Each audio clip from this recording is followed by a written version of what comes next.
Hello दोस्तों, नमस्कार। मैं भावेश गजपाल आपका स्वागत करता हूं अपने YouTube चैनल लक्ष्य विद भावेश गजपाल में। चैनल के साथ बने रहने के लिए चैनल को लाइक कीजिए, सब्सक्राइब कीजिए, साथ ही बेल आइकन को प्रेस कीजिए। जैसे ही बेल आइकन प्रेस करेंगे, जब भी वीडियो डालूंगा आपको नोटिफिकेशन प्राप्त हो जाएगा। आजकल आपने देखा होगा कि मैं प्रीमियर में वीडियो डालता हूं, मतलब आप बेसिक टाइमिंग्स पे वीडियो मिलेगा आपको। उस प्रीमियर में लिखा रहता है सेट रिमाइंडर। जब भी आपको वीडियो का प्रीमियर चलते रहता है, उसको खोलेंगे तो लिखा रहता है सेट रिमाइंडर। उस सेट रिमाइंडर बटन को आप दबा देंगे तो आपको नोटिफिकेशन प्राप्त होगा जब वो वीडियो चालू होने वाला रहेगा। पर्टिकुलर कल एक वीडियो डाला है, कल के लिए 11 बजे के लिए मॉर्निंग, और इवनिंग में 5:30 बजे के लिए एक और वीडियो डाला है। 5:30 बजे कल इवनिंग में चलेगा अबुझ माड़िया जनजाति, और मॉर्निंग में कल 11 बजे जो वीडियो है वो है ग्रामीण विकास की योजनाओं का पार्ट 2 चलेगा। ठीक है, तो इस प्रकार 2 वीडियो डाले हुए हैं। आप प्रीमियर में सेट कर सकते हैं, साथ साथ लाइव में जुड़िए। आप जितने भी क्वेश्चन आंसर सॉल्व करेंगे, एमसीक्यू सॉल्व करेंगे जो पुराने पेपर पे आए हुए हैं, वो आपके लिए बहुत ही फायदेमंद होगा। तो आप एमसीक्यूज में जुड़िए।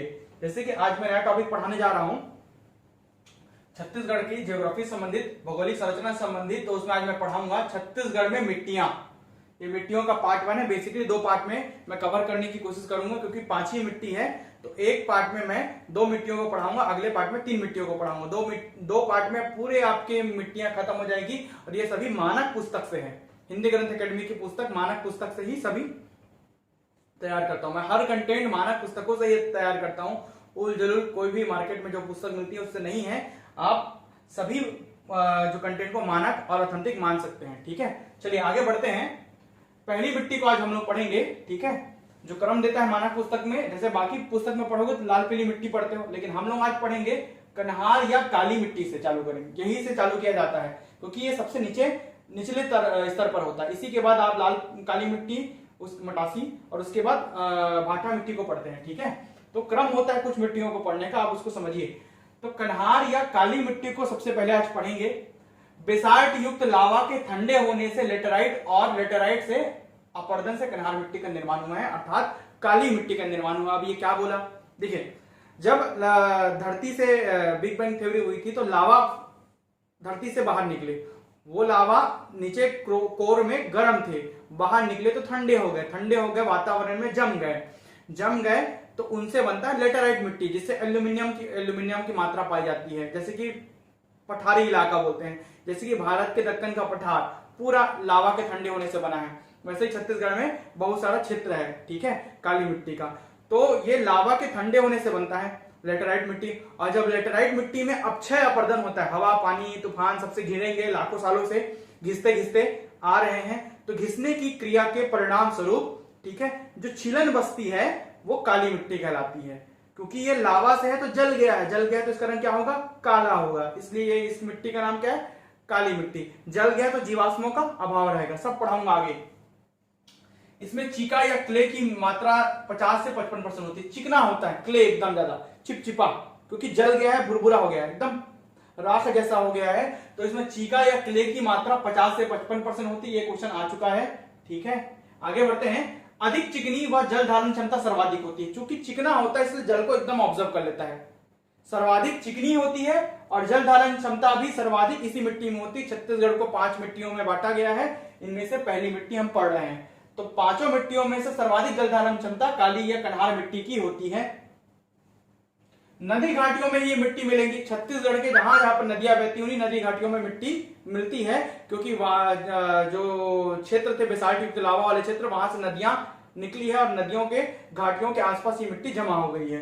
तो नदी घाटियों में से ही ये मिट्टी प्राप्त होगी आपको। इस मिट्टी में चूना, पोटास, एल्यूमिनियम व लोहा अधिक मात्रा में होगा। क्या क्या, चूना, पोटास, एल्यूमिनियम व लोहा अधिक मात्रा में पाया जाएगा। फॉस्फेट व जीवाश्म का अभाव होगा। जीवों के अवशेष नहीं होंगे, क्योंकि ये लावा से बना है। तो लावा में सब जल गया है, ठीक है, सब जल गया है, तो क्या होगा, जीवों के अस्म नहीं रहेंगे। तो फॉस्फेट और जीवाश्म का अभाव होगा, इसमें नहीं पाया जाता। प्रकृति क्षारीय होगी। कैसी प्रकृति की, क्षारीय प्रकृति की होगी, जिसका पीएच मान 7.6 होगा। यह भी इंपॉर्टेंट है। कन्हार या काली मिट्टी की प्रकृति क्षारीय होती है, जिसका पीएच स्केल पर जिसका मान 7.6 होता है। 7 के ऊपर क्षार होता है, 7 से लेकर 11 तक। 7 न्यूट्रल, 7 के नीचे अम्ल। तो क्षारीय प्रकृति का होता है। ये परत 5 फीट, ये फीट का साइन है, 5 फीट की गहराई सबसे नीचे सबसे निचली परत में पाया जाता है गहराई में, और लगभग 5 फीट तक की इसकी मोटी परत रहती है। कितनी फीट? 5 फीट। 5 फीट तक की इसकी मोटी परत काली मिट्टी की सबसे गहराई में पाई जाती है। 5 फीट तक का परत कम से कम, ठीक है, एक सामान्य आदमी के हाइट तक का परत ये गहरा में पाया जाता है। रंग गहरा काला या काला भूरा होता है। गहरा काला या काला भूरा। काला भूरा, हल्का सा भूरा कलर को काला भूरा बोलेंगे, और गहरा काले कलर का मिट्टी होता है क्योंकि जलकर बना है, इसलिए जीवों के आसपास भी नहीं रहेंगे, इसलिए काला रंग भी देगा। जो इनका काला रंग है वो फेरिक टाइटेनियम के कारण होता है। ये क्वेश्चन भी पूछ चुका है। काली मिट्टी या कन्हार मिट्टी का काला रंग फेरिक टाइटेनियम की उपस्थिति के कारण होता है। अभी सभी आंकड़ों को मैं बड़ा बड़ा लिखा हूं, आपको स्पष्ट रूप से सभी चीजें दिख रही होंगी। अगर नहीं दिख रही है तो वीडियो क्वालिटी को अपर टॉप कॉर्नर पर जाकर 3 बिंदु जो बने होंगे उसमें जाकर आप क्लिक करेंगे तो क्वालिटी का ऑप्शन आएगा। क्वालिटी में जो पिक्सल्स लिखे होंगे पी, तो उसको 480p इसको सेलेक्ट कर लेंगे, 480p, तब आपको एकदम वीडियो एकदम क्लियर दिखेगा, सब क्लियर दिखेगा। ठीक है, लैंडस्केप मोड आड़ा करके देखिए, रोटेशन ऑन कर लीजिए। आगे बढ़ते हैं। अन्य नाम क्या है? इसका अन्य नाम है भर्री या रेंगूर। इसको काली या कन्हार मिट्टी को भर्री या रेंगूर कहा जाता है। प्रदेश की सबसे अधिक उपजाऊ मिट्टी है। ठीक है, तो प्रदेश की सबसे अधिक उपजाऊ मिट्टी बोलेगा तो कन्हार, और इसके बाद आता है लाल पीली मिट्टी, मतलब मटासी। इसके अगले वीडियो में जब अगले पार्ट में आगे जब पढ़ाऊंगा तो मटासी पढ़ाऊंगा। प्रदेश की सबसे अधिक उपजाऊ मिट्टी यही है, काली या कन्हार मिट्टी। फसल क्या क्या हो सकता है? गन्ना, कपास, चना, गेहूं और रबी फसलें। बेसिकली रबी फसलें होती है, गन्ना और कपास होती हैं। जैसे कि दक्कन का पठार महाराष्ट्र वाले इलाका और गुजरात का जो निचला इलाका, दक्षिणी गुजरात के इलाका, वो कपास के लिए अग्रणी है। वहां दक्कन का पठार लावा के बेसाल्ट युक्त लावा के ठंडे होने से बना है, वहां पूरा काली मिट्टी पाई जाती है, इसलिए वो कपास और गन्ना की खेती वहीं ज्यादा होती है। कपास उसमें पाया जाएगा, जहां काली मिट्टी वहां कपास और गन्ना, और जहां काली मिट्टी वहां लावा, बेसाल्ट युक्त लावा के ठंडे होने से बना है, मतलब लेटराइट मिट्टी से बना है, वो चिकनी रहेगी। ये जैसे ही सूखती है तो ये इसमें दरार पड़ने लग जाते हैं, बंजर जैसे, बंजर भूमि को देखिए जैसे दरार पड़ते हैं मोटे मोटे, वैसे ही इसमें भी दरार पड़ने लग जाते हैं। अब ये छत्तीसगढ़ का मैप आपको बना दिया हूं जिलों के साथ, नए 28 जिलों के साथ मैं मैप, जियोग्राफी का मैप, इसको आगे पढ़ाऊंगा, किसी वीडियो में बताऊंगा पूरा कि इसको मैप को कैसे बनाया जाता है, एकदम शॉर्टकट तरीके से। आपको दिख रहा होगा सरलता से सभी जिलों को मैं बांट दिया हूँ, कौन कौन सी सीमा छू रही है। तो इसमें मैं ये दर्शाया हूं कि काली मिट्टी कहां कहां पर मिल रही है। सबसे पहले चालू करते हैं यहां से। देखिए महानदी घाटी में कहां पर काली मिट्टी मिल रही है? धमतरी, एक क्रॉस बनाया हूं, धमतरी और महासमुंद, जहां से महानदी बहती है। तो धमतरी और महासमुंद के क्षेत्रों में जहां से महानदी बहती है उसके घाट जो होता है वहां पर काली मिट्टी पाई जाती है, धमतरी और महासमुंद क्षेत्र। इधर मैकल रेंज में मुंगेली, कवर्धा, राजनांदगांव, ये मैकल पर्वत का क्षेत्र है, तो मुंगेली, कवर्धा, राजनांदगांव, मैकल रेंज में भी काली मिट्टी पाई जाती है। इसलिए कवर्धा में शक्कर, दो शक्कर कारखाना है, क्योंकि वहां गन्ने की खेती होती है। समझ आ रहा है? वहां काली मिट्टी है, गन्ने की खेती होती है, इसलिए 2 शक्कर कारखाना वही है, सबसे पहला और सबसे पुराना, सबसे लास्ट वाला, अंतिम वाला और सबसे नया, दोनों वही है शक्कर कारखाने। कुल 4 शक्कर कारखाने हैं, पहला और चौथा नंबर का कवर्धा में है, गन्ने की खेती होती है, काली मिट्टी पाई जाती है। समझ आ रहा है कपास और गन्ने का संबंध? तो ये मुंगेली, कवर्धा, राजनांदगांव जिले में मैकल रेंज में काली मिट्टी पाई जाती है। इसके अलावा बेमेतरा, जो इससे लगा हुआ, कवर्धा से लगा हुआ बेमेतरा, वहां भी काली मिट्टी पाई जाती है, क्रॉस बना हुआ है। आगे हसदो नदी घाटी, नदी घाटियों में काली मिट्टी मिलेगी ही मिलेगी। तो यहाँ पर हसदो नदी बहती है कोरिया से, बैकुंठपुर से होते हुए ये हसदो नदी बह रही है ऊपर से लेकर नीचे तक, तो हसदो नदी घाटी में भी काली मिट्टी पाई जाती है। इसके अलावा सरगुजा से रेंड या रक्सगंडा या रिहंद नदी निकलती है ऊपर की ओर, ठीक है, और ऊपर की ओर कन्हार नदी भी निकलती है इधर से। तो कन्हार नदी और रेंड नदी की घाटियों में भी काली मिट्टी मिलती है। ये सरगुजा, बलरामपुर जिला, कुसमी क्षेत्र, एक कुसमी सामरी पाठ है, तो वहां भी कन्हार नदी बहती है, वहां भी काली मिट्टी मिलती है। इन क्षेत्रों के नाम अंबिकापुर, सरगुजा का अंबिकापुर, पश्चिम रामानुजगंज, ये पश्चिम लिखा है ना, पा लिखा है मतलब पश्चिम है, तो रामानुजगंज जो यहाँ है उसका पश्चिमी क्षेत्र, पूर्वी नहीं, इधर वाला क्षेत्र जहां से रिहंद नदी बहती है और कन्हार नदी बहती है। प्रतापपुर, मध्य प्रतापपुर, भानु प्रतापपुर जो है प्रतापपुर का मध्य हिस्सा, तो इस क्षेत्रों में बेसिकली काली मिट्टी मिलती है। घाटी क्या है? रिहंद नदी घाटी, कन्हार नदी घाटी, कुसमी क्षेत्र। इसके अलावा नीचे दंडकारण्य की नदी की घाटियों में, जैसे इंद्रावती नदी बहती है यहां से, तो इनकी घाटियों में मिलेगा।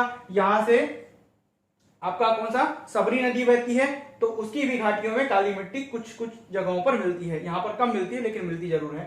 तो दंडकारण्य की भी नदी घाटियों में जहां जहां पर नदी की घाटियां रहेंगी, घाट रहेगा, वहां पर काली मिट्टी मिलेगा। आई होप आपको ये वीडियो समझ आया होगा। अब आगे बढ़ते हैं, चलिए आगे बढ़ते हैं। दूसरी मिट्टी मटासी या लाल पीली मिट्टी के नाम के बारे में। लाल पीली मिट्टी मटासी इसका स्थानीय नाम है या साधारण नाम भी कह सकते हैं। ठीक है, चैनल को जरूर लाइक करें, सब्सक्राइब करें, साथ ही लिंक में बाकी वीडियोस के लिंक मैं दे दिया हूं डिस्क्रिप्शन बॉक्स में, वो भी देखें। इसका मैं इमेज भी गूगल ड्राइव में डालकर डाल दूंगा ताकि आप देख सकें। प्रीमियर से जो सेट करता हूं उसको जरूर देखें, टाइमिंग बाकायदा बंधा रहता है, उसमें दिखाएगा इतना घंटा रिमेनिंग, 4 घंटे में चालू हो जाएगा, 10 घंटे में चालू हो जाएगा, उतने घंटे में उतने ही समय आपका वीडियो चालू होगा।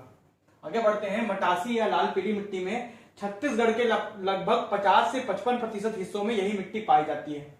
कौन सी मिट्टी? लाल पीली मिट्टी, जिसका साधारण नाम मटासी है।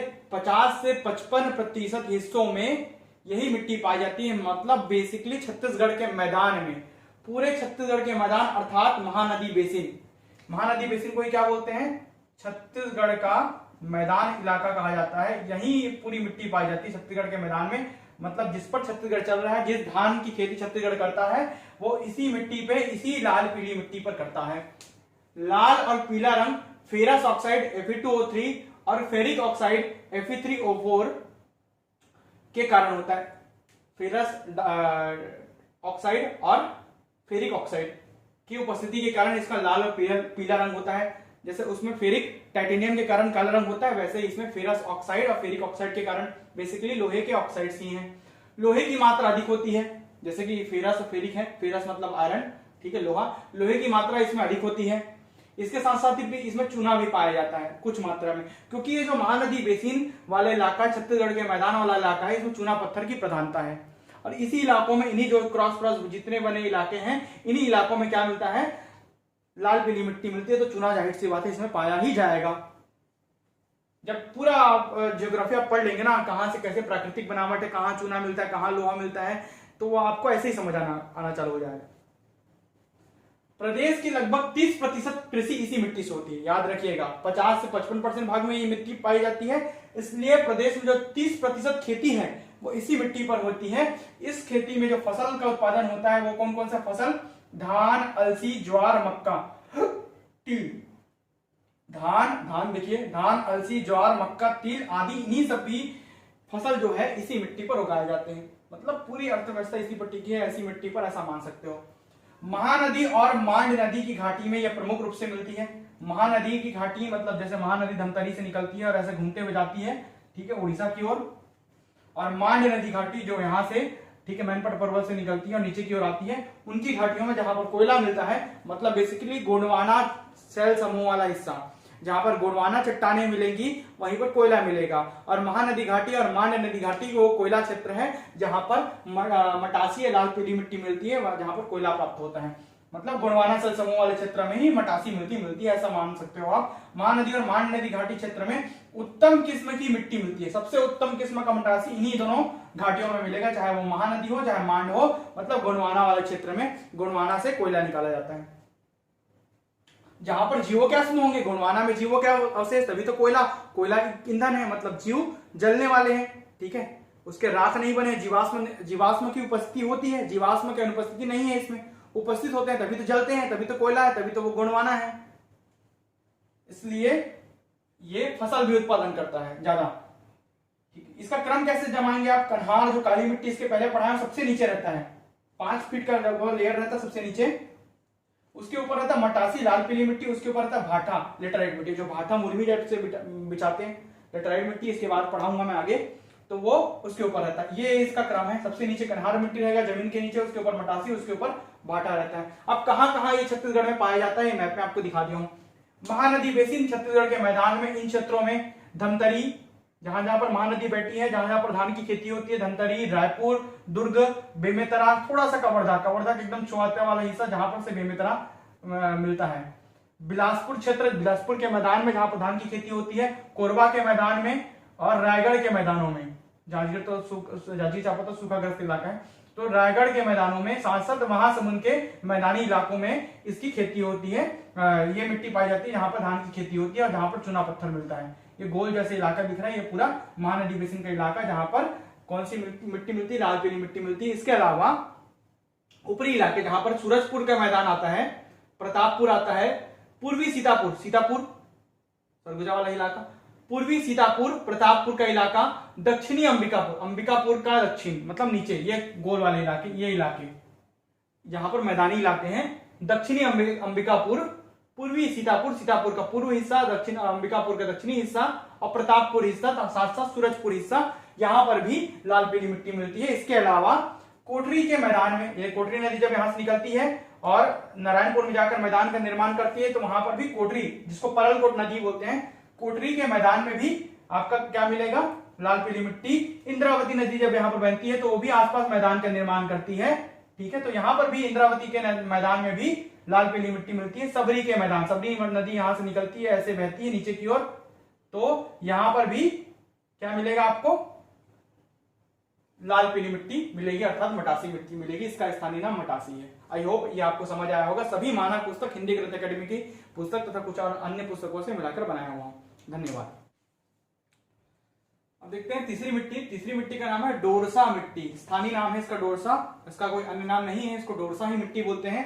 बेसिकली ये मिक्सचर होता है। किसका मिक्सचर है? काली कन्हार और हल्की मटासी का मिश्रण होता है। काली कन्हार और हल्की मटासी को जब मिला देते हैं तो ये डोरसा मिट्टी का निर्माण करती है। काली कन्हार और हल्की मटासी का मिश्रण। इसके पहले कन्हार मतलब काली मिट्टी और मटासी मतलब लाल पीली मिट्टी को पढ़ा चुका हूं। दोनों के मिश्रण को डोरसा कहते हैं। ये क्वेश्चन आ चुका है बार बार। ग्रेनाइट सेलों से ही निर्मित होता है, जैसे वो गुणवाना से, और वो बेसिकली उसमें धारवाड़ रहता है काली कन्हार वाले में। तो ये इसमें ग्रेनाइट सेलों से ये निर्मित होता है डोरसा मिट्टी। ग्रेनाइट सेलों के अपक्षय अपरदन की क्रिया के परिणाम स्वरूप जो मिट्टी बनती है वो डोरसा कहलाती है। इसमें दोनों के मिश्रण होते हैं, काली कन्हार और हल्की मटासी, दोनों का जब मिश्रण होता है तब डोरसा कहलाता है। गहरा भूरा रंग का होता है, काला और हल्का लाल पीला जब मिलेगा तो भूरा रंग बनता है। काला मिट्टी, काली मिट्टी और हल्का लाल पीला मिट्टी जब मिलेगा तो गहरा भूरा रंग बनता है, इसलिए इसका रंग गहरा भूरे रंग का होता है। दोनों का मिश्रण है करके आगे बढ़ते हैं। छत्तीसगढ़ की तीसरी महत्वपूर्ण मिट्टी है। पहली कन्हार, दूसरी लाल पीली मतलब मटासी और तीसरी डोरसा मिट्टी। ये छत्तीसगढ़ की तीसरी महत्वपूर्ण मिट्टी है। इसका पीएच मान 7.6 होता है, क्योंकि इसमें कन्हार भी पाया जाता है, तो कन्हार के पीएच मान के बराबर ही इसका पीएच मान 7.6 होता है। इसकी दो श्रेणियां पाई जाती है छत्तीसगढ़ में, मतलब दो लेवल के। एक पहली श्रेणी में कन्हार ज्यादा होगा, मटासी कम होगा, कन्हार ज्यादा मटासी कम, और दूसरी श्रेणी में कन्हार कम होगा, मटासी ज्यादा होगा। दोनों के मिश्रण में ये ज्यादा ये कम, ये ज्यादा ये कम, ये कम ये ज्यादा। इस प्रकार जो पहली श्रेणी है वही महत्वपूर्ण है। पहली श्रेणी सबसे ज्यादा उपजाऊ होती है, जिसमें कन्हार ज्यादा होता है, क्योंकि कन्हार ज्यादा उपजाऊ है। और ये धान की खेती के लिए मटासी होता है, तो दोनों का मिश्रण हो गया तो अच्छी मिट्टी बनती है, जिसको डोरसा बोलते हैं। पहली श्रेणी सबसे ज्यादा उपजाऊ होती है, जिसमें कन्हार ज्यादा मटासी कम होती है। 30% खेती इसी से होती है। जैसे चावल प्रमुख है उसमें, चावल मतलब धान की खेती, जैसे चावल निकाला जाता है, तो 30% खेती चावल की इसी डोरसा मिट्टी से होती है। 30% मटासी से, प्योर मटासी, और 30% डोरसा मिट्टी से खेती होती है छत्तीसगढ़ में। यह कम चिकनी होती है, कन्हार ज्यादा चिकनी होती है, तो कन्हार से बना है और लाल पीली मिट्टी मिल गया इसलिए कम चिकना हो गया। कम चिकना हो गया और कम दरारें पड़ती हैं। जब इसमें पानी का अभाव हो जाता है तो कम दरारें पड़ती है, जबकि कन्हार में ज्यादा दरारें पड़ती हैं, क्योंकि पूरा चिकना है। कम चिकना इसलिए कम दरारें पड़ती है, पानी का अभाव अगर होता है तो इसमें। तो इसका स्थान छत्तीसगढ़ में कहाँ है? वही महानदी घाटी। कन्हार घाटियों में मिलता है और मटासी मैदानों में मिलता है। मटासी मैदानों में, कन्हार घाटियों में, दोनों का मिश्रण महानदी घाटी में। जिस क्योंकि कन्हार ज्यादा वाला है इसलिए महानदी घाटियों में इसका ज्यादा बहुतायत मात्रा में मिलती है, जहां पर बेसिकली धान की खेती होती है, जहां से चावल निकाला जाता है। तो धमतरी, वही धमतरी, रायपुर, दुर्ग के घाटियां, नदी घाटियां, जो वहां से महानदी घाटी बैठी है, ठीक है। और बेमित्र नहीं आएगा। कवर्धा के कुछ क्षेत्रों में, थोड़े बहुत क्षेत्रों में, जहां पर कन्हार और मटासी दोनों मिलते हैं, वहां पर महासमुंद के कन्हार और मटासी वाले इलाकों में जहां दोनों मिट्टियां कॉमन, ऐसे जगह जहां दोनों मिट्टियां मिलती है उसके मिश्रण से ही डोरसा बनता है, इसलिए दोनों मिट्टियां वाला कॉमन जगह है। बिलासपुर का क्षेत्र मैदान वाला, महासमुंद का, धमतरी का मैदान, रायपुर का मैदान, दुर्ग का मैदान, कवर्धा के छोटे थोड़े से मैदानी इलाके। इसके अलावा ऊपर में रामानुजगंज का मैदान, जहां से रिहंद और कन्हार नदी बहती है। कन्हार नदी वाले क्षेत्र में कन्हार मिट्टी मिलती है, कन्हार वाले में पढ़ाया हूं, पहले वाले में टॉपिक में पढ़ाया हूं। कुसमी क्षेत्र, कुसमी सामरी पाट क्षेत्र बोलते हैं इसमें। तो कुसमी क्षेत्र में भी और प्रतापपुर सूरजपुर वाले क्षेत्र में भी इसका मिश्रण है, इसका ये मिलता है डोरसा मिट्टी, क्योंकि यहाँ पर कन्हार भी मिलती है और मटासी भी मिलती है, इसलिए तीसरा मिट्टी इसी को पढ़ा रहा हूं। दंडकारण्य की इंद्रावती नदी घाटी, जहां पर मैदानी भी इलाका है और सांसद मटासी भी मिलता है, कन्हार भी मिलता है, मटासी भी मिलता है, इसलिए दंडकारण्य के इंद्रावती नदी घाटी क्षेत्र, सबरी नदी घाटी क्षेत्र, जहां पर दोनों प्रकार की मिट्टी का मिश्रण पाया जाता है, इसलिए डोरसा इन क्षेत्रों में सबरी नदी घाटी, इंद्रावती नदी घाटी, महानदी घाटी, सांसद रिहंद और कन्हार नदी घाटी क्षेत्रों में प्रमुख रूप से मिलते हैं। आई होप आपको ये वीडियो समझ आया होगा। पीएच मान वगैरह काली और हल्की मटासी का मिश्रण होता है, ये आपको याद रखना है। अगला वीडियो पार्ट 2 इसके बाद बनाऊंगा।